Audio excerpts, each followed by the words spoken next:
Boa noite aos irmãos. Boa noite. A paz do Senhor Jesus Cristo, que Deus abençoe a todos. Possamos, da maneira como estamos, orar ao nosso Deus. Querido Deus, obrigado, Senhor Deus, pela vida, por ter nos trazido, Senhor Deus, a este lugar. Temos a convicção de que o Senhor Deus perdoou, Senhor Deus, o nosso pecado. Aceita-nos na tua presença, abençoa a mensagem desta noite. Que ela cause, Senhor Deus, em nossas vidas o desejo, Senhor Deus, de plena salvação, Senhor. transforma-nos. Abençoa-nos, nosso Deus, e recupera-nos a cada dia para o teu reino, Senhor. Restaura-nos. Repreenda as forças do mal, Senhor Deus. Abençoa aqueles que terão a oportunidade de ouvir, Senhor Deus, a tua palavra pela rede social, Senhor Deus. Se tiver alguém, Senhor Deus, que está vindo aí neste lugar, Senhor Deus, abraça os passos dessas pessoas para que elas possam entender e aceitar o Senhor Jesus nessa noite. Amém. Liberta-nos, coloca, Senhor Deus, a tua palavra na minha boca, usa-me como teu instrumento e usa também os teus filhos que ouvirão esta palavra, para que todos nós venhamos nessa noite, Senhor Deus, aceitar o Senhor Deus como Senhor e Salvador de nossas vidas. Essas bênçãos te peço em nome de Jesus. Amém.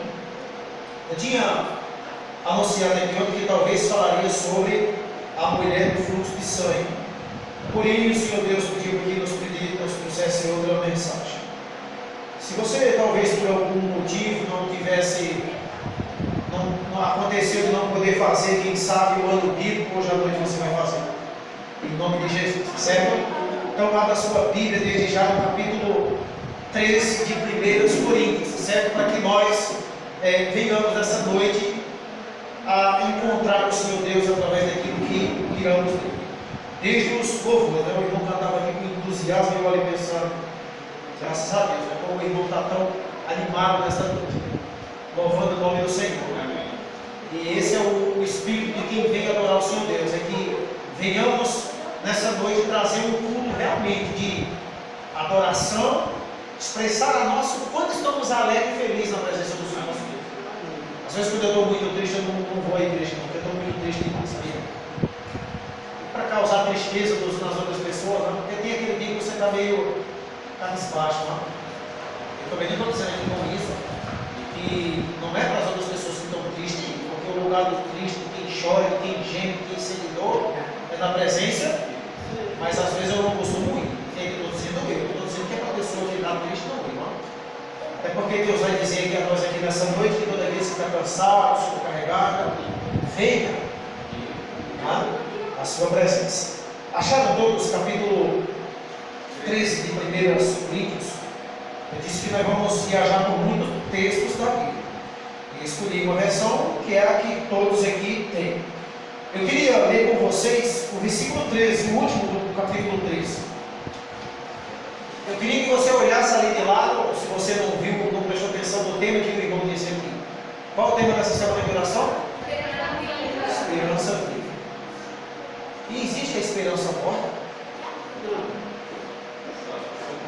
Existe esperança morta? Existe sim, irmão. Às vezes a esperança ela vai o quê?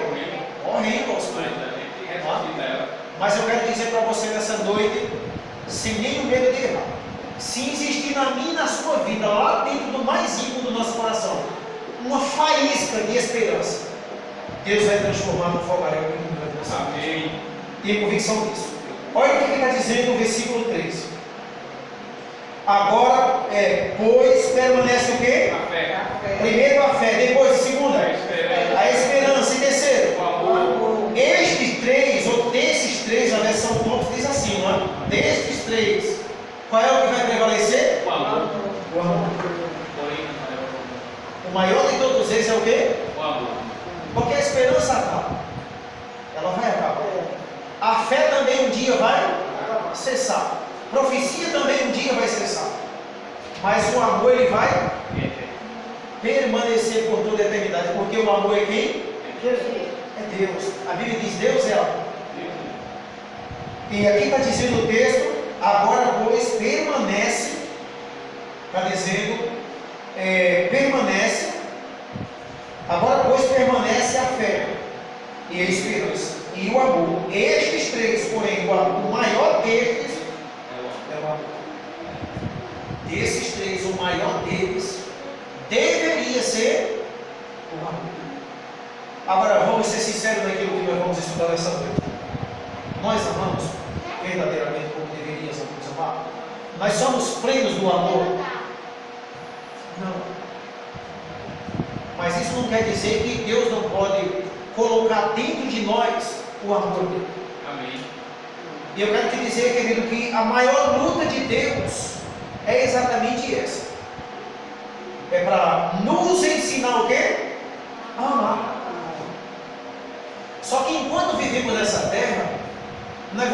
não é? Sempre ter dentro de nós esse amor mesquinho. Você sabe o que é um amor mesquinho, irmão? Só dá em troca, né, irmão? Ou só ama aqueles que eu vou com a cara deles, não é verdade? E mesmo assim, pô, se ele me fizer mal, eu já me afastei dele, já recolhi a bondade, o amor, um pouco de coisa que eu senti por ele, eu retiro. Mas como, por exemplo, o que dizer da pessoa que talvez não ama? Porque muitos de nós já, eu não sei, talvez essa noite aqui você esteja falando para alguém que diz assim, você não ama. Você fez isso porque não ama. Eu já ouvi muito isso. E talvez já disse também com as outras pessoas. Diz ou não diz, irmão? Você só está dizendo isso comigo porque você não me ama. Você só está fazendo isso comigo porque você não me ama. Você só está me negando isso porque você não me ama. Há uma cobrança. Mas sabe, irmãos, a maior cobrança que deveria haver é eu dizer para Deus, Senhor, coloca deste amor dentro de mim, puro e verdadeiro. Porque hoje, desculpa essa palavra, que é até um pouco pesada, mas eu não deveria nem estar pedindo isso, como eu estou dizendo comigo. O nosso amor é falso. O próprio Senhor Jesus Cristo disse que o amor de Efraim se referente ao seu povo, ele disse que ele era como uma nuvem muito passageira, como uma neblina que aparecia, está lá em Oséias isso, ele aparece, mas quando o sol desperta, esse amor fazia o quê? Desaparecia. A irmã fez uma coisa boa, viu, irmã? Esse ventilador ele é bem barulhento, como uma turbina num avião, e a gravação ali fica bem mínima. Agora nós podemos ver uma calma melhor. Na igreja do Santo Antônio tem uns desse aí também, o sujeito vai zoar, né? Mas louvado seja Deus por eles. Nós vamos tentar ficar sem ele nessa noite. Agora, veja o que Paulo nos diz, ainda falando dessa esperança em Romanos capítulo 14. É só você voltar, é vizinho. Romanos capítulo 8, perdão. Capítulo 8. Louvado seja Deus pelo irmão que trouxe a... Foi, irmão. Eu disse o irmão, aí, mas... Romanos capítulo 8, verso 24. Olha o que diz. Romanos capítulo 8, verso 24. Porque na esperança foi o que, querido? Fomos salvos. Eu sei que eu pudesse ouvir um amém bem intenso. Porque pela esperança, está dizendo aqui, porque na esperança, diz o verso 24, fomos salvos. Ora, esperança que se vê, isso não é o quê? Não é esperança, irmão. Pois o que alguém vê, como é que ele pode então esperar? Esperança, está dizendo Paulo, é a gente espera por que a gente não estamos vendo. É igual a fé. Fé, estou acreditando em algo que eu não estou a ver ou acontecer na minha vida. Mas eu permaneço. Veja o que ele diz no versículo 25. Verso 25. Mas se esperarmos o que não vimos, com paciência o aguardamos. Ou com perseverança, ter a versão de Bíblia, a todos que eu ia trazer. Mas a Bíblia de estudo, eu perdi um aqui na pista, eu não quis arriscar. Não desconfiando, meu Deus, mas eu disse para Paulo, rapaz, eu levar minhas Bíblias de noite para gravar, tá? Eu não estou mais tão assim confiado, né? Porque perdi uma ali. Deus é tão bom que usou o irmão para me dar outra de estudo também. Mas eu tinha muitas coisas marcadas na que perdi aqui na pista. Né? Não perdi, talvez o ladrão, quem sabe, está até se convencendo através do estudo dela. Mas se é que ele não botou fogo, jogou no mar. Mas é com ele Deus, não? Então Paulo está dizendo uma coisa aqui muito profunda, irmão. A esperança é algo muito que tem a ver com a nossa salvação, ou seja, através dela diz no verso 24, porque na esperança fomos salvos. Está dizendo aqui, fomos salvos. Ora, esperança que se vê não é esperança, pois o que alguém vê, como? Está dizendo aqui, como pois alguém que vê, como então ele pode esperar algo que ele está vendo já? Não é de jeito nenhum. Então, querido, graças a Deus que por essa esperança muito tem sido salvo. Amém. Agora, o que você entende com essa parte que Paulo está falando aqui, irmão? Vamos ler novamente o texto? Olha o que ele está dizendo no versículo 24. Porque na esperança fomos, está dizendo aqui o quê? Salvo. Essa partezinha que eu quero entender com vocês. Porque na esperança nós somos salvos. Salvos do quê? Do pecado. Mas quantas pessoas também não são curadas de doença pela esperança e a fé viva agindo entre elas? Lembra do que Jesus faz quando ele curou algumas pessoas? Sim. Vai na tua fé, Salvo. te salvou. E alguém que continua perseverando na igreja é porque ela tem o que? Esperança de um dia melhorar, ela acredita na salvação Amém. por meio de Cristo. Então é isso que Paulo está dizendo, por isso que nós fomos salvos, a esperança nos salvou. Por isso que eu estou aqui, nessa noite. Porque às vezes o pecado grita dentro de nós e você não deveria ir para aquele culto hoje. Você não deveria cantar naquela igreja, você não deveria pregar naquela igreja. Mas a esperança do perdão, a certeza do perdão, a convicção do perdão diz, vou. Amém. Não confiando em mim, mas confiando no que Cristo Fez. fez por mim. E a gente usamos muito essa palavra, o que Cristo fez por mim. Eu ainda usei um pouquinho diferente. O que Cristo faz por nós todo dia. Todo dia Cristo nos salva, irmãos. Amém. Todo dia. Quantas vezes você já pensou em desistir dessa igreja?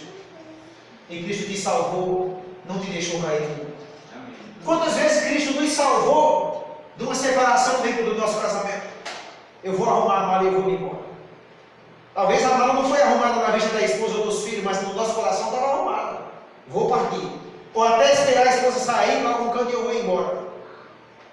E Cristo salvou essa tragédia da nossa vida. Quantas pessoas, talvez, eu estou dizendo isso porque tem pessoas vendo, não nesse momento, porque hoje está sendo gravado diferente, porque não sustentou as gravações pelo Facebook. Mas, querido, quantas pessoas, talvez já armou até um laço ou preparou um copo ali com chumbinho, veneno, etc., para tirar a sua vida, e Deus é tão poderoso, tão misericordioso, e não deixou isso acontecer. Amém. E às vezes a gente fica até com raiva de Deus, não, Senhor, eu não quero. Não é verdade? Às vezes a pessoa até tomou a dose da substância venenosa e não morreu. E tem gente que sem entender diz assim, graças aos médicos, foi Jesus que não deixou. Amém. Tinha um rapaz na Serra Negra, e um dia, e o rapaz daquela venda, ele colocou, não para matar ninguém, não, ele pegou um pão e botou uma dose de chumbinho muito alto dentro daquele pão, para dar para os babirus. E tinha um freguês que chegava naquele local para beber. E eles eram muito conhecidos, e você sabe, no lugar que você é conhecido, você fica à vontade, não é? E ele disse, olha, coloca lá uma pinga para ele, e ele colocou a pinga, e quando ele saiu, ele tomou aquele troço e comeu o pão, cheio de chumbinho. E quando o camarada voltou, o que foi que aconteceu? O que foi que aconteceu? Ele disse, cadê o pão que aqui está? E ele sentado disse, comi. Você comeu aquele pão que estava aqui, disse, comi. E o homem ficou esperando a queda daquele homem ali. E ele também não disse que tinha mais nada dentro, não falou mais nada. Só ficou esperando ele morrer. Se aquele homem morre, e aí? O que vocês acham? Ele morreu? Não sentiu nenhuma agonia, pelo menos. Amém. Nenhuma dor de cabeça, pelo menos. E depois de muito tempo, terminou ali, ficou ali, percebeu que tinha passado o efeito, e ele disse, sentisse alguma coisa, ele disse, mas esse aqui bom, estava cheio de chumbinho. Eu coloquei para um babilo e você comeu sem perguntar nada e morreu. E não morreu. Ele disse, não sentiu nenhum beliscão. Consegue imaginar isso? Deus. Irmãos, nosso Deus ele tem mil e uma maneiras de salvar a gente e nos livrar do mal. Eu me lembro, toda vez que eu me lembro dessa história desse Senhor, eu me lembro do que Jesus disse aos discípulos: se comeres, não é? Se beberes algo venenoso, mal nenhum será feito. Agora lembre-se, irmão, é diferente de chegar e tomar o veneno, sabendo. O rapaz comeu algo venenoso sem saber. E tem gente até tomando e Deus ainda não deixa morrer. E Deus não deixa morrer. Paulo diz algo aqui bem interessante. Agora, deixa eu te dizer uma coisa, querido. Se eu não tenho amor, se talvez essa noite eu não tenha esperança, acabou dentro de mim, mas eu ainda estou aqui. Se eu não tenho talvez nessa noite vontade de prosseguir, se eu acho que não tem mais jeito a minha situação, Deus tem um conselho para mim e para você nessa noite. É muito conhecido, você conhece o texto. Apocalipse capítulo 3. Apocalipse capítulo 3, irmão. Apocalipse capítulo 3, verso 18. Primeiro o texto começa dizendo o que? Assim, aconselho. Está dizendo assim na Bíblia de vocês? O texto da minha Bíblia está dizendo assim, eu aconselho. Ele não está dizendo aqui, eu te imponho. É por força, está dizendo assim? Não. Eu aconselho, está dizendo o verso 18. Olha o que está dizendo. Que faça o quê? Que de mim compres ouro refinado pelo fogo. Não terminei o verso. Ele está dizendo que compre. Essa salvação é comprada? E por que ele está dizendo isso então? Como seria então esse negócio? Essa forma dessa negociação entre o ser humano e Deus? Como seria então essa forma de negociação? Eu aconselho-te que de mim compres ouro. Só que esse ouro é de todo jeito? Não. O ouro tinha que ser o quê? Refinado pelo fogo. Ouro só tem valor se ele tivesse, não é? Passado, ou seja, pelo fogo. Querido, as pessoas que mexem com ouro, as pessoas que trabalham com ouro, eles dizem que se nós chegarmos, nos depararmos com uma mina de ouro, se não tiver um especialista em ouro, a gente vamos jogar no mar dessas pedras porque não reconhecemos. Porque o ouro, ele é o quê? Quando ele está bruto lá, ele é preto. Não reconhecemos.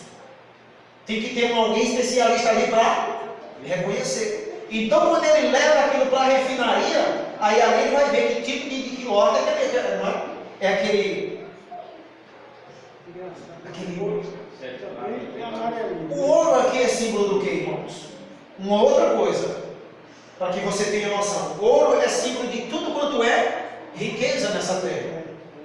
Dinheiro, ele abrange todo tipo de riqueza. Você conhece alguém aqui que tem ouro 18 em casa? E quem tiver não está nem doido de dizer, mano. Irmão, você encontra ouro 18 muito nas vitrines das lojas? Não vê. Não vê. Por que não vê? Porque se o ladrão vê, ele tem uma aliança de ouro, uma joia de ouro, mas mesmo assim é bem guardado aqui. Mesmo assim é bem guardado. Se a gente for, não preciso vocês abrirem, se você for lá em Pedro, 1 Pedro capítulo 1, verso 7, disse que o ouro também é símbolo do quê? Da nossa fé. Por isso que o Senhor Jesus está dizendo aqui, aconselhe que de mim compre. A compra aqui nós já vamos ver como é a base dessa compra. Já vamos ver os textos. Depois ele diz outra coisa aqui bem interessante, continuando na leitura do verso 18, aconselhe que de mim compres ouro, não é? Refinado pelo fogo, para que o quê? Enriqueceres. Segundo ponto que ele pede também, que nós devemos comprar o quê? Vestiduras sujas, brancas, para te vestires, a fim de que seja o quê? Que não seja manifesta a vergonha da tua nudez. Terceiro é o que para comprar? Colírio, ungires os olhos, a fim de que vejas. O que é que Deus está nos dizendo com isso, irmão?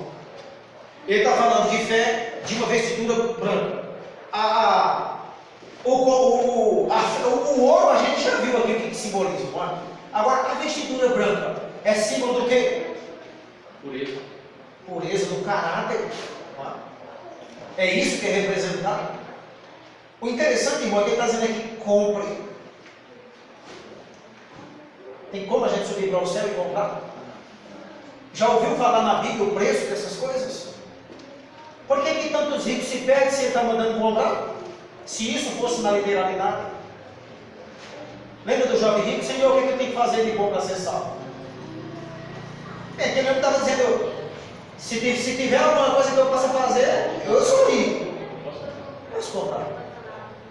E Jesus disse, preste atenção quando a gente medita no texto, o que ele quis dizer com aquilo ali. simplesmente disse, tua moeda, teus tesouros, para mim, não vale. Pega o que tu tem e faz o quê? Em vez de dizer, trai, eu te vendo a salvação, isso o quê? Dá para os pobres. Isso não tem valor nenhum aqui no reino de Deus, não. Tua moeda para o céu é comparada lá com duro lixo. Não vale. Aqui ele está dizendo, compre. Como é que eu posso comprar a salvação, irmão? Você lembra de um texto que Paulo diz assim, mas em Filipenses?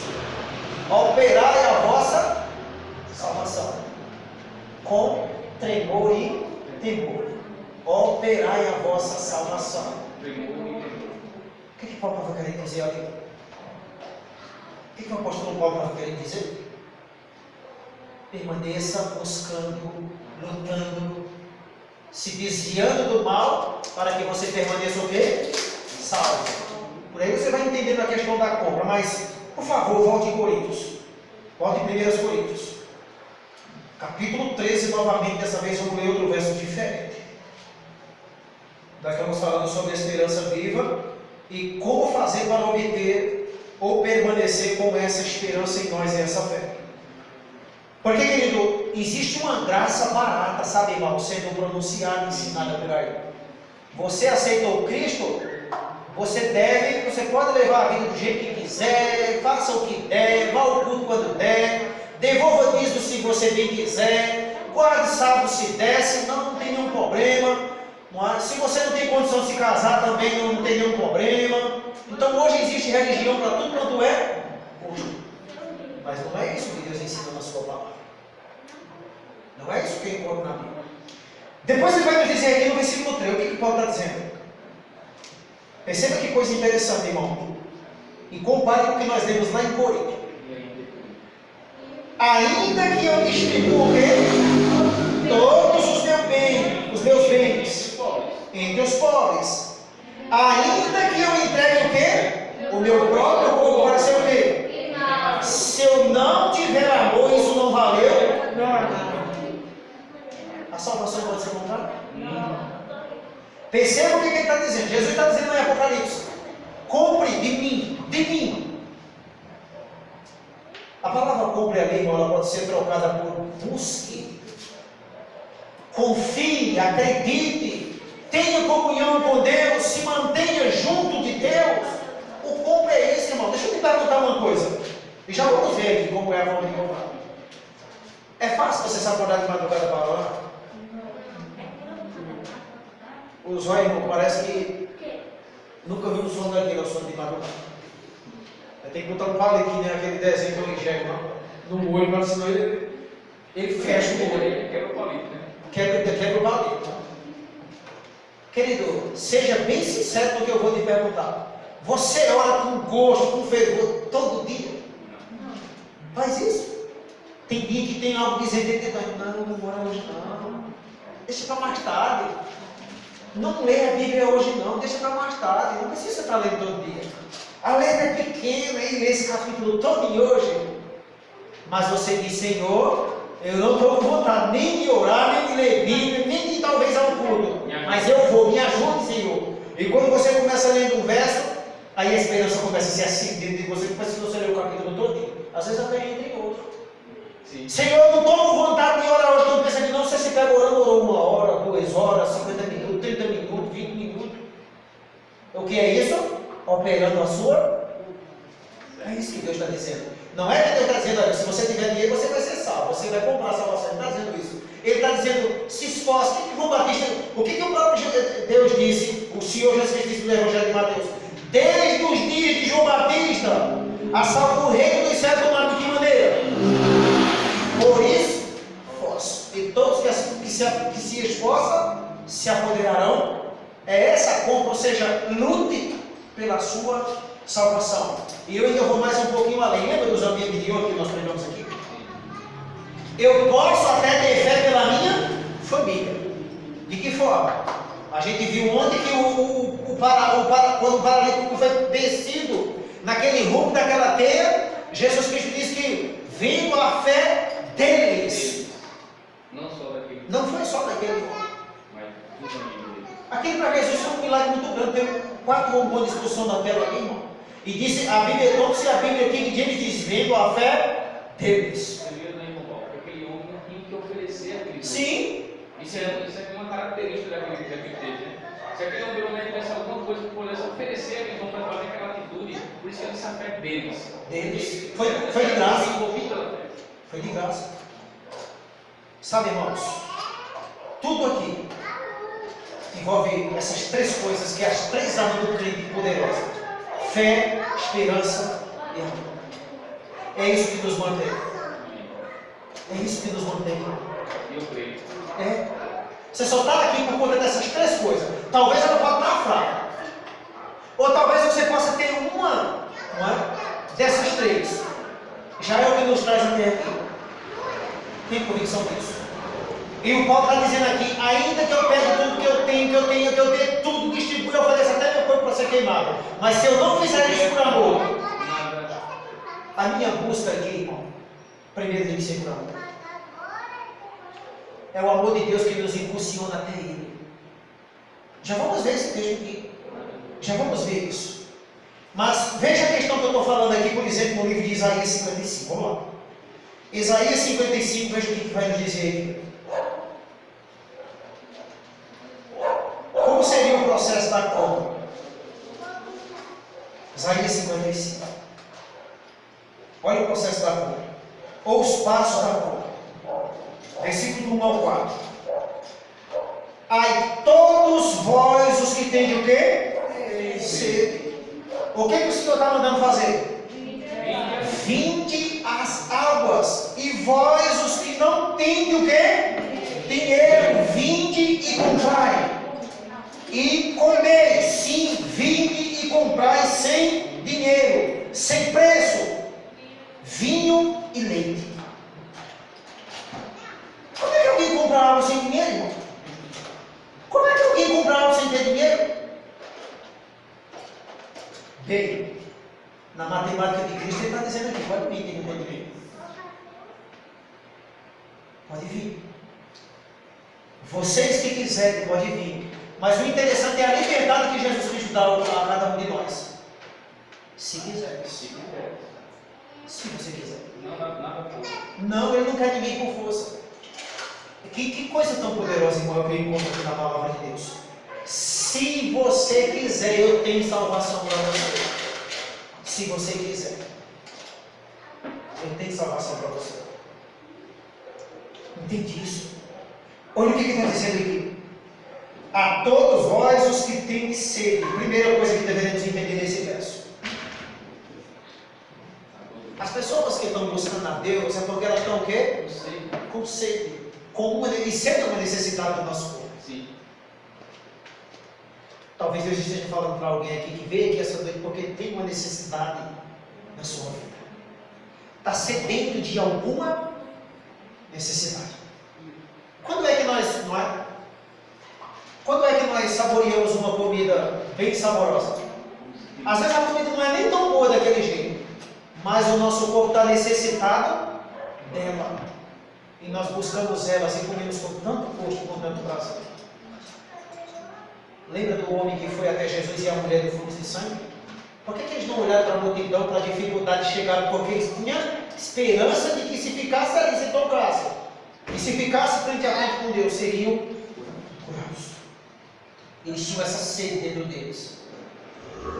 E Jesus está dizendo aqui: a todos vós os que tendes sede. Tem muita gente abastada, irmão. Ele está dizendo: vem a mim, eu sou a fonte. Só que essa sede aqui, será que era de água mesmo? Será que era de uma água literária ou será que era de uma água chamada Espírito Santo? Olha o que ele diz: vinde as águas e vós os que não têm nenhum, está dizendo aqui, dinheiro, que não tem dinheiro, vinde e comprai. E comei, sim, vinde e comprai sem dinheiro e sem preço vinho e leite. Interessante é que quando Jesus tirou o povo do Egito, a promessa era levar para uma terra que mandava o quê? Leite e mel. E mel. Porque leite e mel e vinho era lembrando que o vinho aqui era as produções de uva que vinham no. Puro suco da uva. Exatamente. A uva até hoje ainda é, né? Os produtores de uva muito grande, uva é dinheiro. Quem dera que eu pudesse ter uma plantação daquela, né? Então ele está fazendo aqui comparação. Vejam? E ele está dizendo, se você não tem dinheiro, pode vir, porque isso é grátis. Se a salvação fosse comprada, nenhum de nós poderia alcançar. Ou se fosse por algum tipo de obra nossa, também não alcançaríamos. Porque não tínhamos, nem temos. Depois ele vai nos dizer aqui no versículo 2. Por que gastai o quê? O dinheiro naquilo que não é pão, e o vosso suor naquilo que não o satisfaz. Ouvi-me atentamente, comei o que é bom, e vos deleitareis com finos manjares. Por que sempre o que é de Deus é melhor do que o que nós pensamos que é? Porque ele está dizendo, por que estão gastando dinheiro de vocês aqui, que vocês pensam? E aqui eu quero entrar quero abrir parênteses aqui para algo bem interessante, irmão. Tem pessoas que pensam que a felicidade está onde? Num carro novo, numa casa nova, numa mansão. Tem gente que pensa que não é, a felicidade está na fama, não é? Tem que precisar estudar uma faculdade e ganhar bem muito dinheiro. Quem que disse isso? Quantas pessoas têm tudo isso e têm depressão? Tem pessoas que eu conheço história de pessoas que tiraram a vida e que se ele, quando antes de morrer, tivesse passado o que eles deixaram para mim, eu ajudaria também. Carros, fazendas, boiadas de gado, e matou-se. Conheço, quer dizer, conhecia, né? Porque já morreu. Tirou sua vida. Então é possível ter tudo isso e não ser feliz. E é possível, querido, eu não ter nada dessas coisas e eu ser, ou seja, porque eu tenho Deus. Eu estava lá em Caruaru, fui lá no banco do Itaú, lá em Caruaru, lá que ela contava naquela época da pandemia. Precisei ir ali e tínhamos uma fila ali grande. E lá no banco do lado de fora tinha um mendigo, coberto com um cobertor e a música zoando em cima dele. Mas ele ria direto. De repente chegou alguém ali, deixou uma marmitazinha com ele, comeu aquela marmita e observando ele lá dentro. Mas ele ria, irmão. Olhava para o lado de um e outro rindo. E a maioria das pessoas que estavam na fila, ninguém sabia qual os que reclamavam mais. Essa pandemia, nós não podemos mais trabalhar, eu não estou lá não sei quanto tempo, se não sei o que vai acontecer. Que eu vim de tão longe, não sei o que, e o cara se riu lá. E outros, quando distante um do outro, passavam o cara com água ali derramando na mão, e outros tudo de máscara. Depois o segurança do banco, chegou um rapaz, já estava entrando e enfrentou a fila todinha, porque estava sem a máscara, não entrou. E ele disse, peraí, eu sou melhor que a moça chegou aqui e entrou, um homem entrou, e o senhor barrou comigo por quê? Seja com todos. Mas eu prestei atenção, preste atenção. E eu não estou com máscara aqui não. Mas o Deus é tão bom que apareceu um rapaz vendendo na hora. Aí ele disse, Maria, vendeu, o senhor vai dar aqui, vai. Pois é, mas preste bem atenção, o senhor deixou entrar dois sem a máscara, o senhor ouviu. Eu fico dizendo que não viu, como o senhor ouviu. E o homem da sorrindo, sem máscara, sem fala. E tinha uma mulher que reclamava tanto perto de mim, ela e um homem, eu disse assim para aquela pessoa, irmãos, eu chamo irmão para todo mundo. Você não sabe o nome das pessoas, eu chamo irmão. Eu disse, amigos, vocês, olha aquele camarada ali, presta atenção se verem algo dele. Porque aqui para mim foi um sermão ali, aquele camarada. E eles olharam, menino, aquele menino, coitado, tem nem dormir. Como porque o cara trouxe ali, veja, parece e comparou ele até um cão de rio. Ele disse, pois é, mas tem algo ali que vocês não estão notando. Aquele homem nem tem máscara, não está preocupado com o coronavírus, não está preocupado com as contas que nós tudo quitamos. Veja se você está vendo ele dizendo, está rindo ali todo tempo, é feliz, é felicidade. Ele disse, aquilo deve ser bem louco, eu digo, não sei, você quer estar rindo lá. E ele não é louco porque estava conversando com o zelador do banco. Conversando com ele, então ele não é louco. Sabe, irmãos? Para ser feliz não precisa de tantas coisas que corremos atrás, pelo contrário. A correria das coisas que estamos atrás está tirando a felicidade de muitos. Tem muita gente que não tem tempo para conversar com a família, porque está perturbado demais. Tem muitos. Muita tarefada. O texto aqui está dizendo, por que estão gastando dinheiro? Talvez você não esteja gastando dinheiro, mas está gastando tempo naquilo que não traz o quê? Felicidade. Se o povo do mundo todo gastasse 10 minutos todo dia com a Bíblia e pedisse a Deus para levar a sério o que ela está dizendo, nosso mundo seria outro. Se o mundo inteiro passasse 10 minutos com a Bíblia e 10 minutos orando, nossa vida seria outra. Eu não tenho dúvida disso. Eu não tenho dúvida disso. E veja o que ele diz no versículo 3. Inclinai o quê? Os ouvidos e vinde a mim. Novamente o convite. Inclinai os ouvidos e vinde a mim.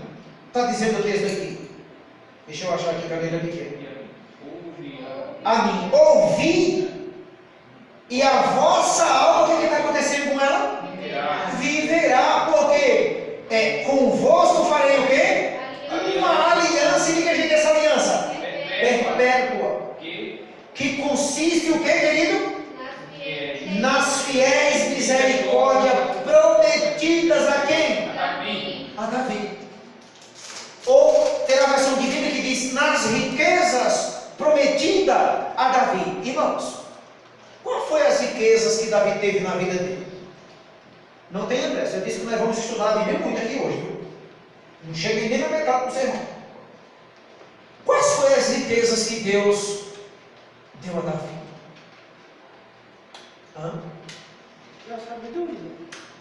Sabedoria, disse o Senhor. O Senhor acertou uma parte, ainda falta mais. Qual eram as maiores riquezas de Davi? Eu pergunto a toda a igreja aqui. Confiança em Deus, fé. Sabe quem era Davi? Só para você ter uma noção, era semelhante ao presidente do Brasil, porque ele era um rei. Davi era primeiro o quê? Rei. Segundo, ele era o quê? Um valente soldado. Terceiro, Davi era também um compositor grande. Entende isso? Dá uma lidazinha no Salmo lá que você vê que coisa tão poderosa. Entende isso? E tem mais outra série de coisas que Davi tinha.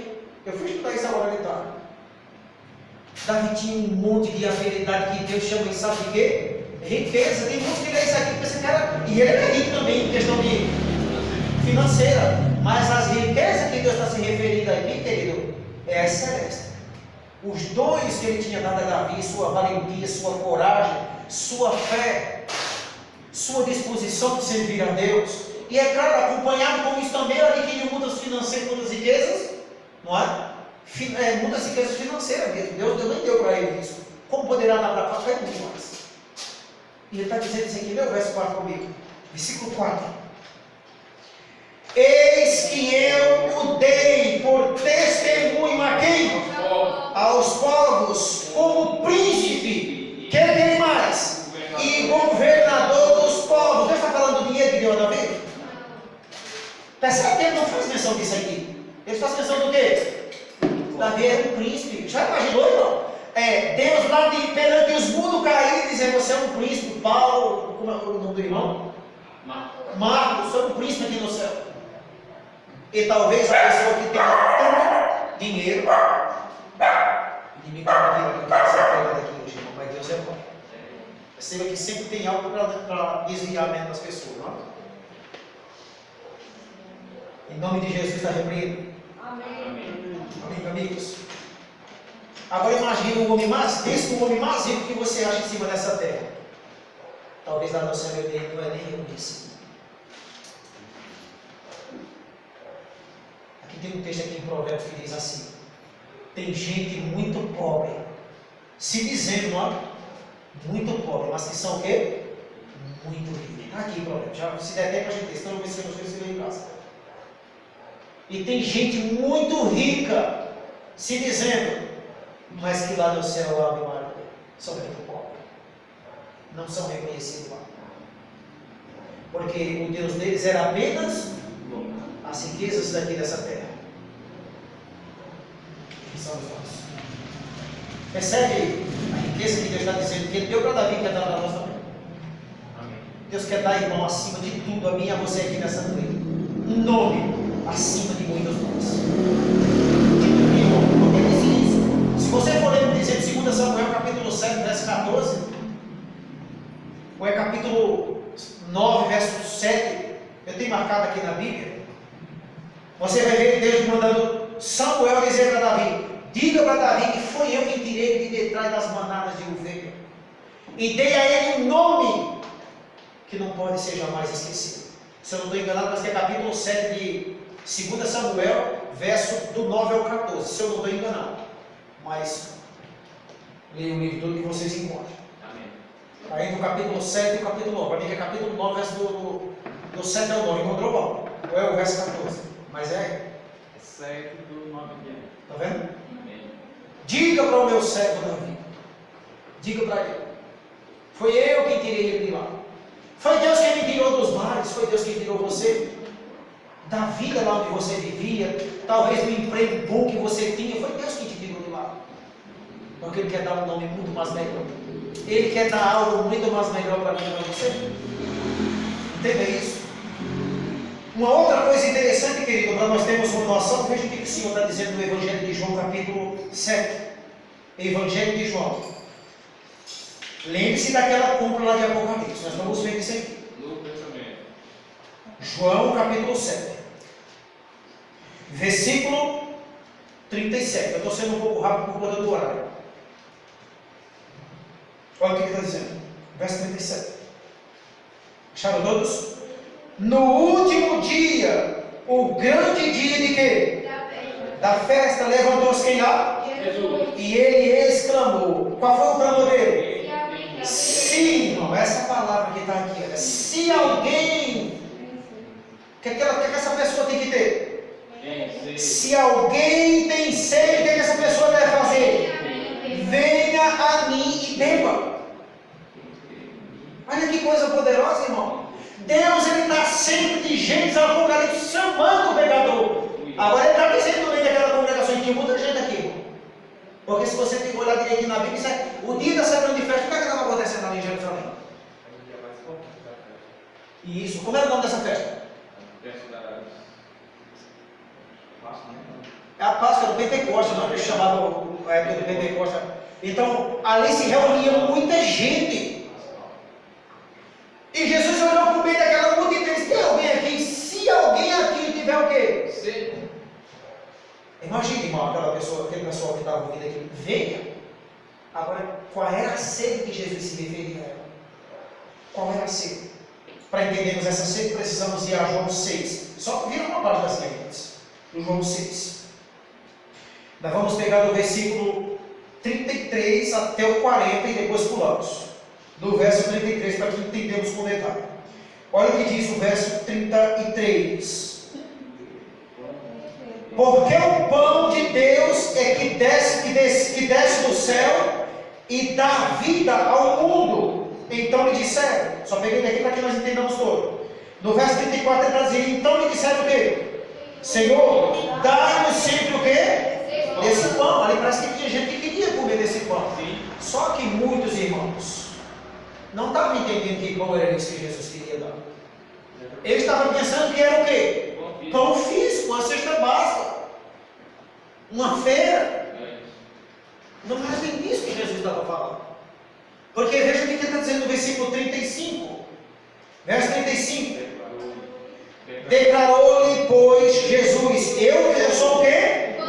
O pão da vida. O que vem a mim jamais terá o quê? E o que crê em mim jamais terá o quê? Sede. De que sede, de que fome Jesus estava falando? Espiritual. Uma necessidade espiritual. Jesus percebeu, olhando em toda aquela multidão, o quanto que tinha de gente ali, faminta e sedenta do Espírito Santo e do Deus eterno. Lembra do paralítico de ontem? Aquele paralítico ouviu muito da boca dos fariseus. O problema da sua vida é o quê? O pecado. Não tem jeito mais para você. Não tem mais jeito para você. Imagina como é que estava essa pessoa com sede de salvação, com fome de salvação. E Jesus disse: se tem alguém aqui desse jeito, venha. Pode vir. Depois ele diz no versículo 36. Porém, eu já vos disse que, embora me tenhas visto, não crees. Aquelas pessoas não entenderam. Verso 37, olha o que está dizendo. Todo aquele que o Pai me dá, esse virá a mim. E o que vem a mim, de modo nenhum, o lançarei fora. Isso é muito poderoso, irmão. Eu pensei que eu fiz até um amém aqui, né? Amém. De tão poderoso que é isso aqui. Sabia? Jesus está dizendo: filho, por mais que você se sinta distante de mim, por mais que você ache que não tem mais jeito, se você vir a mim, jamais eu vou fechar a porta para você. Jamais alguém que busca Cristo, querido, vai decepcionar-se. O problema é que o diabo não tem deixado muito assim. Esse é o ponto.Essa é a grande questão.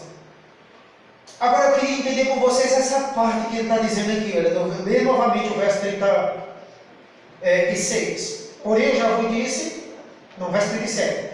Todo aquele que o Pai me dá. Peraí, vamos entender isso. Porém, todo aquele que o Pai me dá, e o que mais que diz? Este virá a mim. Você percebe que para eu ir até Jesus eu preciso ser conduzido por quem? Porque esse texto mais na frente vai dizer assim: porque está escrito nos profetas, serão todos ensinados por Deus. Quando eu sou ensinado por Deus, o Espírito Santo me leva. Quantas pessoas nesse momento estão estudando a Bíblia, talvez sem ninguém a conduzir, mas o Espírito Santo e os anjos do Senhor? Mas essa pessoa agora começa indo a quem? A Deus. E ela agora começa conhecendo quem é Jesus, o plano da salvação, e ela aproxima-se de uma igreja, é ensinada e é salva. É isso que ele está dizendo. Porque se a gente não tiver cuidado, querido, por que eu estou explicando isso? Então parece que Deus ele predestinou algumas pessoas para ir até Ele e outras Ele não conduz. Entenda isso. A dificuldade que temos, querido, que precisamos entender nessa noite, é que muitas pessoas recebem o convite de Cristo para ler a Bíblia, para vir à igreja, mas elas dizem não. E Deus ele não desiste dessas pessoas, porém Ele vai atrás de outras pessoas, Ele respeita também. Fala. Interessante, irmão, quando o Senhor falou isso aí, que é uma grande realidade, o Senhor tem buscado a todos, porque o último apelo ali de Laodiceia, eis que eu estou à tua porta. Sim. Né? Jesus, ele é como eu falei ontem, né? É como disse o pastor Bulho, que Deus tem teimoso. Deus é muito teimoso com a gente na nossa salvação. Se Ele fosse que nem a gente, estaríamos perdidos. Mas a teimosia de Deus é o que nos mantém assim, igreja. Amém. Louvado seja Deus por isso. Versículo 38 ele diz: porque eu desci de onde? Não para fazer a minha própria vontade, e sim a vontade daquele que me enviou. Agora, qual é a vontade daquele que enviou, que é Deus? No verso 39 ele vai dizer: e a vontade de aquele que me enviou é esta, que nenhum eu perca de todos os que me deu. Pelo contrário, eu ressuscitarei no último dia. Mas ele diz que a vontade de Deus é que nenhuma dessas pessoas se perca. Agora, irmãos, cuidado com, porque se não tivermos cuidado, vamos pensar. Então Deus predestinou os para ir até ele e outros não. Repito. A questão aqui está em mim, é comigo. Deus, quando criou todos nós, Ele criou com um objetivo: nos salvar. Deus criou todos nós. E aqui eu vou. A predestinação de pessoas perdidas não existe. Mas quando nós somos criados, eu digo isso aqui com plena convicção: Deus nos predestinou para sermos o quê? Todos salvos. Agora a escolha da perdição é de quem? Nossa. Mas nós somos predestinados para ser salvos. Mas para se perder não tem ninguém predestinado a isso. De ninguém. É muito claro a Bíblia dizer isso. Nós todos fomos criados. Qual o pai que cria um filho para depois matá-lo? Nem os animais que são irracionais, irmão. Eles amam seus bichinhos, seus filhotes. Vai mexer no filhote do leão. Vai mexer nos filhotes. Não tem do leão, aqui num cachorro. Eu me lembro que quando eu morava lá no sítio, e a minha mãe sabe como é menina era danada. Eu também dessa menina. E quando a galinha de pinto nascia os pintinhos novos, criança quer pegar, né? E eu evitei pegar o pinto daquele para aqui. A galinha jogou-se em cima de mim, rasgou-me todinho de unha, de esporão. E se não fosse a minha avó, nunca mais eu tinha que saber de pegar no pinto lá. O filhinho dela. Deixa. E é um animal. Percebe? Aí eu pergunto, se Deus foi capaz, não entenda isso, escute isso em nome de Jesus. Se Deus foi capaz de colocar amor no coração de uma galinha pelos filhotes dela, para defender os filhos dela de nós, o ser humano quer isso? Não é interessante, irmão? Sabe o que me assusta? Eu vejo a galinha defendendo o pintinho, às vezes a família matando a outra própria família. Já imaginou isso? Olha o que ele vai nos dizer aqui mais no versículo 30, versículo 40. De fato, a vontade de meu Pai é que todo homem que vir o Filho e nele crê, o que deve acontecer? Tenha a vida eterna, e eu ressuscitarei segunda vez. Jesus está dizendo, quem crê em mim poderá morrer. Mas eu estou prometendo a vocês, aqui tem uma mensagem de esperança, irmão. Vai ressuscitar. E parece que vai ressuscitar aqui legal, né? Amém. Amém, igreja? Amém. Vai ressuscitar, irmão. Eu me lembro dos nossos irmãos que eu conheço que já faleceram. Vai ressuscitar. Essa é a promessa de Deus. E Deus ainda poderá ressuscitar coisas que estão mortas na nossa vida. Como aquele homem que, quando foi levado a Cristo, já tinha parte do seu corpo que estava em decomposição.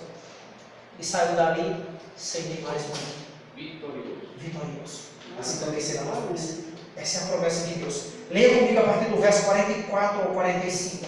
Olha o que Jesus ainda tem para nós. Ninguém pode vir a mim se o Pai que me enviou não o trouxer. E eu ressuscitarei no último dia, terceira vez. Amém. Terceira vez. Mas ele está dizendo aqui que ninguém pode vir a Jesus sem que o Pai não. Eu não sei como é que tem gente ainda que tem coragem de abrir a boca para dizer Deus é muito carrasco. Jesus não. Eu já ouvi pessoas dizendo isso. Deus, irmão, é muito. É olho por olho, é dente por dente, mandou matar a criança, até os animais. Deus, ele não erra no que sabe, no que faz, irmão. Amém. Deus, ele é completamente amor. Primeiro, que qual é o pai que daria um filho para morrer por um pecador miserável que eu nem se conhecer? Deus amou o mundo de tal maneira que deu Jesus para morrer por nós. Amém. Jesus amou igualmente e aceitou. Amém. Isso é. Agora, o que ele está dizendo aqui? Ninguém pode vir a mim, no verso 44, ninguém pode vir a mim se o Pai que me enviou não o trouxer. Ou seja, o texto aqui não está dizendo que Deus não vai trazer os seus filhos. Mas o que Jesus está nos dizendo aqui, hoje, que disse há 2000 anos atrás, está dizendo, filho, todos vocês que vêm a mim, foi conduzido por meu Pai. Não é que meu Pai vai deixar uma parte de gente sem não trazer. O problema é que tem muitos que não querem ouvir meu Pai. Essa é a questão. Imagina, você convida uma pessoa para estar aqui, pessoas que zombam, que não é, criticam os crentes, que desejam até chegar à perseguição para acabar com os crentes no lugar serem na bala. Imagina isso. Gente que diz, eu odeio o crente. Não, você não odeia crente, você odeia Deus. Porque nós somos o remanescente do Senhor. Amém. Nós somos, querido, não é? Aqueles que Deus chama de igreja, menina dos seus olhos, é aqueles que Ele confiou essa responsabilidade do Evangelho, de salvação. Um dia você vai ficar frente a frente com juízes que odeia. E Deus vai dizer o que diz para Paulo: Paulo, por que tu está me perseguindo? Jesus estava no céu. Saulo estava perseguindo Jesus, ele estava no céu. Mas ele disse: você está perseguindo meus irmãos, meus filhos, minha igreja. Olha o quanto isso é perigoso. A mim. Quando eu faço algo de mal contra um irmão, eu estou fazendo diretamente a quem? A Deus. Perceba isso. E isso não é texto isolado não. O que foi que ele diz? O que ele vai dizer no capítulo 25 de Mateus? Para trás te perdido quando não deixaste de fazer aonde esses pequeninos? A mim não fizeste. E quando fizeste, ele vai dizer: os salvos que aqui estão, foi a mim que tu fizeste. Quando você veste em grupo, quando você dá água a quem tem sede, quando você leva a palavra, quando você visita, você está fazendo isso. Deus considera que você está fazendo isso para Ele, porque é filhos dele que está sendo beneficiado. E Ele está dizendo aqui, verso 40. e 5. Está escrito que eu falei aqui aonde? Dos profetas. E serão quantos? Todos. Todos ensinados por Deus. Portanto, todo aquele que da parte de quem? Da parte do Pai. Tem ouvido e aprendido, esse faz o que, irmão? Vem a mim. Deus não está excluindo ninguém, mas ele está dizendo que tem uma condição para eu ir e para eu ser salvo. Eu preciso o quê? Aprender de Deus, ser ensinado por Deus e agora aceitar. Eu não posso, irmão, o plano da salvação é um tripé, sabia? Se eu excluir aqui o Pai e deixar o Filho e o Espírito Santo, o tripé cai. Se eu deixar lá não Deus e Jesus, mas cadê o Espírito Santo, o tripé cai. Mas se eu coloco ali a Trindade, então é como o plano da salvação. Eu tenho que ir do jeito que Jesus está indicando e dizendo. Vamos mais adiante, que tem muita coisa boa aqui ainda. Veja o convite de Jesus Cristo em Mateus capítulo 11, muito conhecido. Já estamos caminhando ao final, então vou terminar de boa. 11, versículo do 27 por diante. Esse é o convite de Jesus para mim e para você nessa vez. Capítulo 11, verso 27 por diante. Tudo me foi o quê? Por quem? Por meu Pai. Ninguém conhece o Filho, senão o Pai.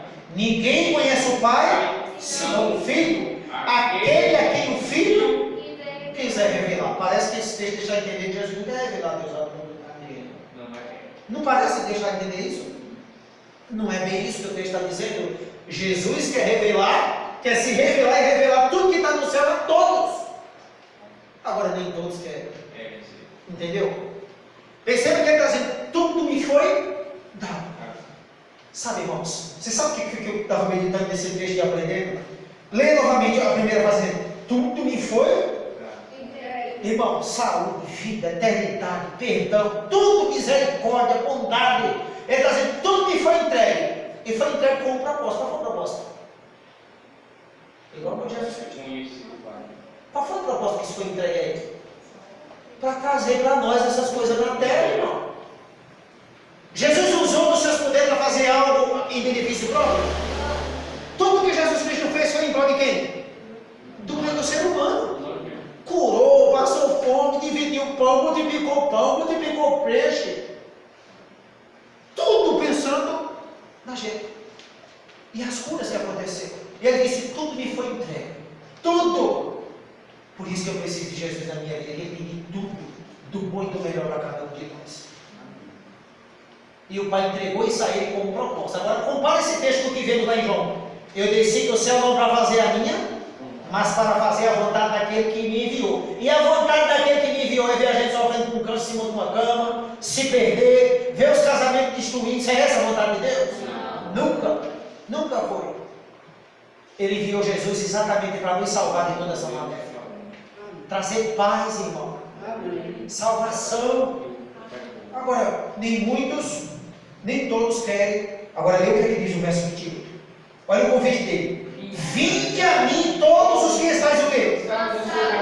Sobrecarregados. E o que eu vou fazer? Eu vos aliviarei. Percebe que ele está dizendo, filho, tudo já me foi entregue, está tudo na minha mão. Agora venha a mim. Todos. E quantas pessoas é para ir? Todos. Agora ele está chamando uma classe de gente, que essa classe de gente está o quê? Cansada. Jesus está chamando pessoas boas? Cansada. Irmão, sobrecarregada. O que é que o cansaço causa na gente? Estresse. De vez em quando ele está mordendo o teu marido, mordendo a esposa mordendo o marido, é cada um grito gritando nos filhos, ninguém suporta uma outra. Não é, irmão? Mas sabe qual é o convite de Jesus? Vem cá, pai, vem cá, esposa, vem cá, filho. Ele tem coisa boa para vocês. Ele está dizendo, não, se afaste de mim, não está dizendo isso mesmo. Ele não está condenando, ele sabe, ele conhece a estrutura nossa. Venha cá. Vocês que estão adoentados com essa maléfica. E ele está dizendo, eu vos.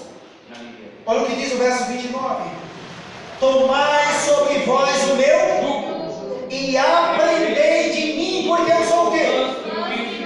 E humilde de coração. E acharei descanso para a vossa alma. Lembra, irmão, alma aqui é sinônimo de quê? Nossa pessoa. De vida. Vocês vão ter uma vida em paz, achar descanso. O interessante é que ele não está dizendo que vai tirar toda a carga. Ele está dizendo que eu vou ali. Você sabe o que é um jugo? Quem julga aqui? O jugo é um objeto que se coloca num boi, né? Isso. Chama-se de canga, né? Lá nós conhecíamos como canga.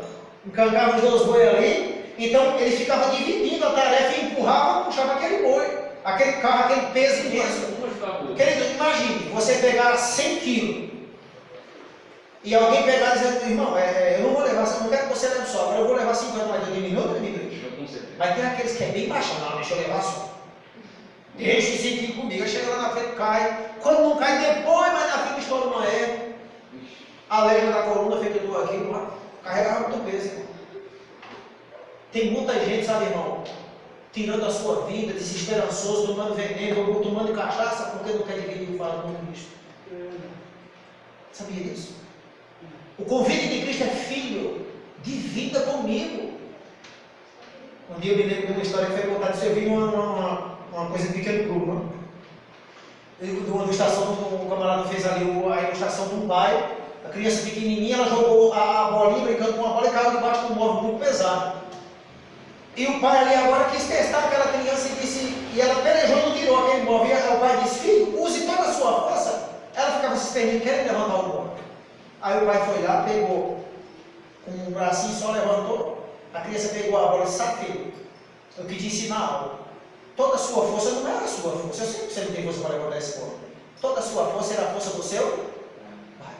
Toda a nossa força é a força de Deus. Amém. Não leve uma carga sozinho, irmão. Não sofra sozinho. Deus não quer isso e ele fica triste. Porque quando nós estamos sofrendo sozinho, quando nós estamos levando uma carga sozinho, nós estamos dizendo, sabe o que, sem perceber? Não preciso de Deus. Você sabia disso? Eu não preciso de Deus na minha vida. Aí Deus fica triste com isso. E o diabo sabe o que ele faz? Bota o pé e fica em cima. Fica aí, mata a gente que nem uma vaca. Pense nisso, irmão. Tudo deveremos dividir com o nosso Deus. Nós não lamentamos. É pela graça que estamos aqui hoje. Olha o que diz o versículo 30, versículo desse verso.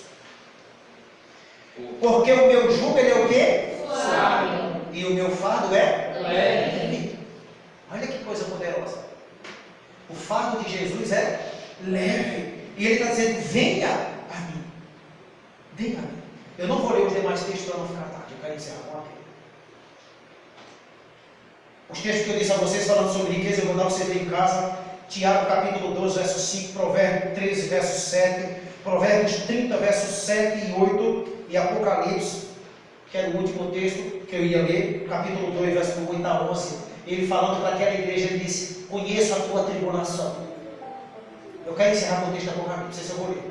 Apocalipse capítulo 3, posso deixar o som assim. Apocalipse, esse eu tenho que encerrar com ele. Sabe, filho, você está aqui nessa noite, capítulo 2 de Apocalipse. Você está aqui nessa noite. Talvez você esteja tão abatido, tão espedaçado, mas você é rico. Você é rico.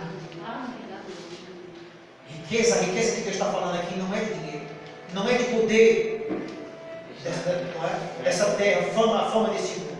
Não é isso. Olha o que Jesus vai dizer a partir do verso 8 por diante. Verso 8, irmão, do capítulo 2. Ao anjo da igreja onde? Em Esmirna, escreve estas coisas, diz o primeiro e o último.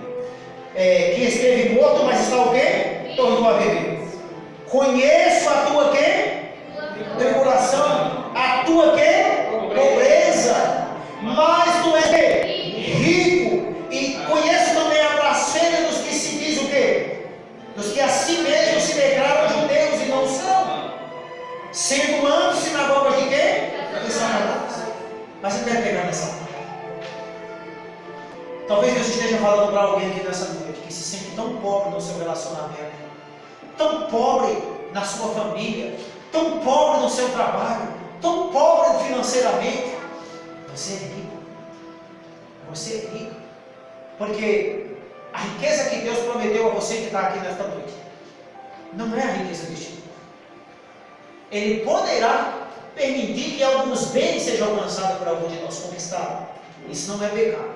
Mas, filho, Não deixe a riqueza desse mundo tomar o lugar das riquezas celestiais. Não deixe.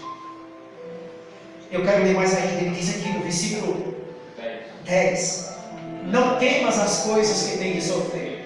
Eis que o diabo está para lançar em prisão alguns dentre vós, para seres o quê? Postos à prova, e tereis uma tribulação de 10 dias, que é 10 anos. Ser fiel até a morte, eu vou te dar o quê? Qual é a riqueza? A coroa da vida. Quem tem ouvido, diz o verso 11, ouçam que o Espírito Santo diz o quê? A igreja, o vencedor, de nenhum modo sofrerá o dano da segunda morte. Amém. Meus irmãos, você que está acompanhando essa palavra, não é promessa de pastor, de presidente, de pregador.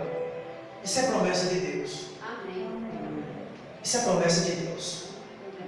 Hoje aqui, se você der uma olhada do começo do sermão até o fim, eu só falei sobre o convite de Cristo. A como é que Deus se referiu a ela aqui é simplesmente aceitar o que Ele tem para nós, irmão. É um banquete espiritual. É comunhão com Deus. Irmãos, deixa eu te dizer algo. Qual é o seu desejo nessa noite? Eu encerrei minha parte aqui. Amanhã vai para outra pessoa, trazendo o banquete do Senhor para aqui. Filho, eu não conheço a sua história. Eu não conheço o seu coração. Se fosse Jesus Cristo que estivesse aqui lendo, que estivesse pregando, ele estava lendo o sofrimento de cada um de nós.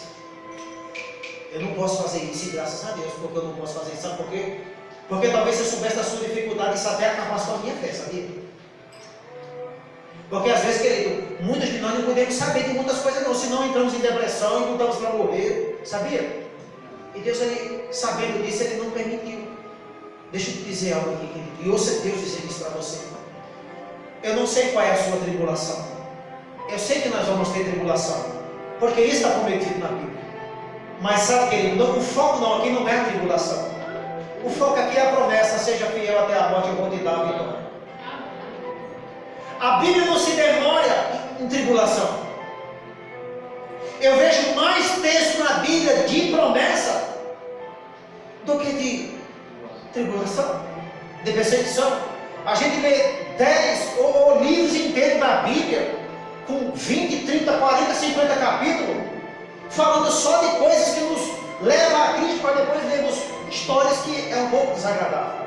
Mas sabe, irmãos, o foco aqui não é a tribulação, embora você tenha atribulado. O foco aqui é a vitória. Depois da tribulação sempre tem a vitória. Mas Deus está dizendo, ouça o que o Espírito está dizendo às igrejas.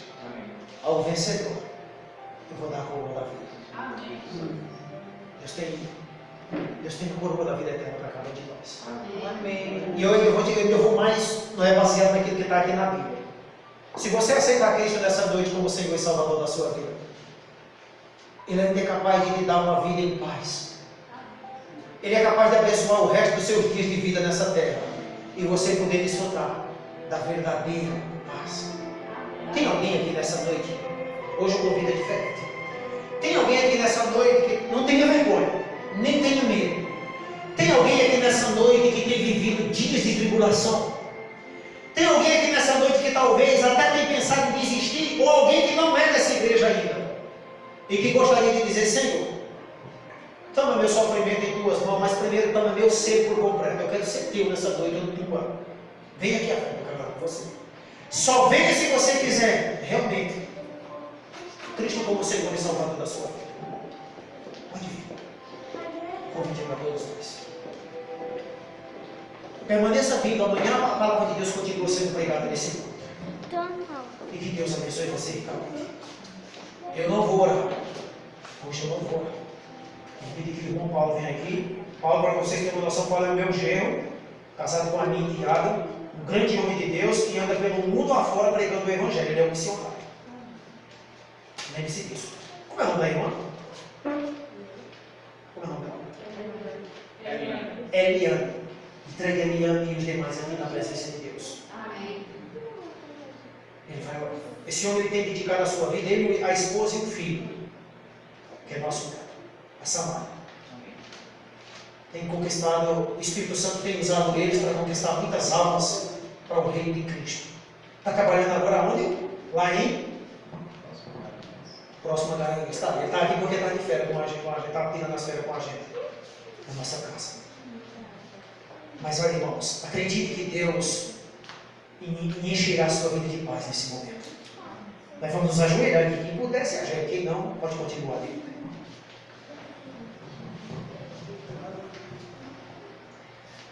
Querido Pai, bondoso Deus, louvamos, Pai, o Teu nome, Senhor Deus, porque o Senhor nos alimentou nessa noite, Senhor.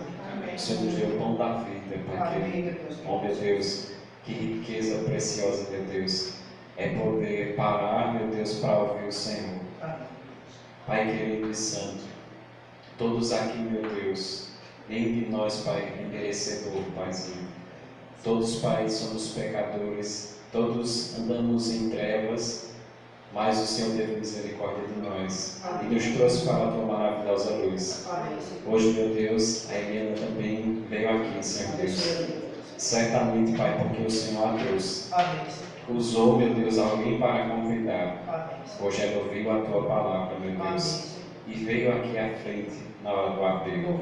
Senhor, nós oramos, Pai querido, por Tua graça e misericórdia, meu Deus, que Teu Espírito Santo, Pai, tome a vida desta mulher, Senhor Deus, e que de hoje em diante, Senhor Deus, uma nova história, Paizinho, uma nova vida renasça, Pai, ressuscite, meu Deus, esta mulher, Senhor Deus, e também, Pai, ressuscite cada um que aqui veio. Todos aqui, meu Deus, precisamos renascer, Senhor Deus. Nenhum de nós, Pai, alcançou já o prêmio, Senhor Deus, a recompensa, o galardão, Senhor Deus, a perfeição. Todos nós estamos em uma caminhada, Senhor. E nós oramos, Paizinho, nos ressuscite também, meu Deus. Se andamos distante, meu Deus, dos Teus caminhos, nós oramos, Pai, que nessa noite, meu Deus, Teu Espírito Santo tome novamente o nosso coração. Queremos amar o Senhor, meu Deus. Queremos fazer a vontade do Senhor. Transforma, Pai, nossa vida. Renova a nossa fé, meu Deus. E rogamos mais uma vez, Senhor Deus, especialmente pela Eliana, meu Deus. Por essa irmã querida, Senhor Deus. Que o Senhor a tome, meu Deus, que ela possa sair daqui em paz. Que ela saia daqui para ser luz, meu Deus, para aqueles que estão ao seu redor. Fica conosco, Pai, abençoa a continuação dessa semana de oração, meu Deus. E que muitas pessoas possam se entregar para o Senhor, meu Deus. Nós te rogamos essas bênçãos. Desde já te agradecemos pelo banquete espiritual que o Senhor nos deu nessa noite. Amém. Em nome de Jesus. Amém. Agradeço também, não é, o convite da irmã. Deus abençoe. Sempre se precisares de mim, tanto desocupado, eles vêm aqui. Deus abençoe, olhe pela nossa ida. Chega aí, miséria, uma vez a todos vocês, em nome de Jesus. Deus abençoe a todos.